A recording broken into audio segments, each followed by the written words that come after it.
is amazing in the sense that it extends the amount of time that a victim can come forward with accusations and proof.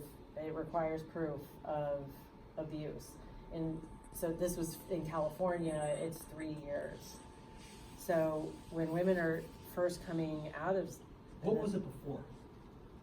No, originally it was 3. It's extended to 10.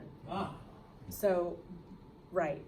There, the Evan Rachel Wood, who was the foreword of my book, she was a victim of domestic violence when she was a very young woman. It took her years and years to kind of process it and decide to come forward. I think it was during the Me Too movement that she was like, I need to come forward with this. Well, it had been a decade at least since her abuse had happened, and in California she was told, well, there's nothing, okay, no, it's too late, there's nothing you can do about it.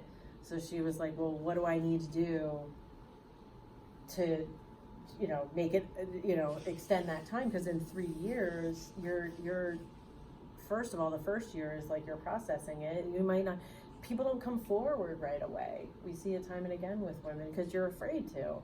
So at least it gives women time to kind of figure out what's going on and process it and whatever. So I think it's one step. It would be nice if it was nationwide, and we're talking about that.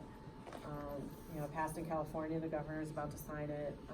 It would be great if we could do it nationwide, but that's just one step. I don't know. I think it's just like holding them way more accountable when if they're showing that they're gonna like harm you and they purport to love you, and they're gonna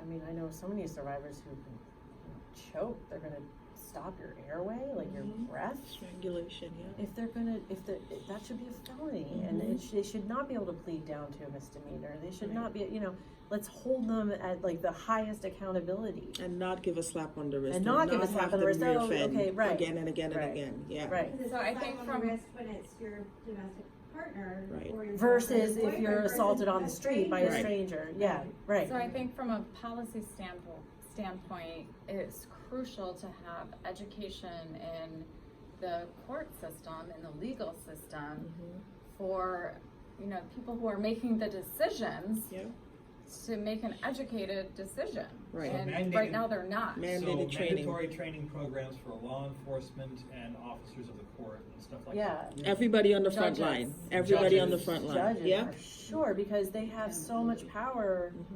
They have so much power over these decisions, and some get it right, but some get it so wrong. And then what's the accountability there? Like, you've decided this, and then people are dead. You send her home with her abuser, and now she's dead. Now what? And now she's dead. And nothing happens to you, and she's dead, and nobody cares. Right. Like, Right. So there are a couple policy things. The one that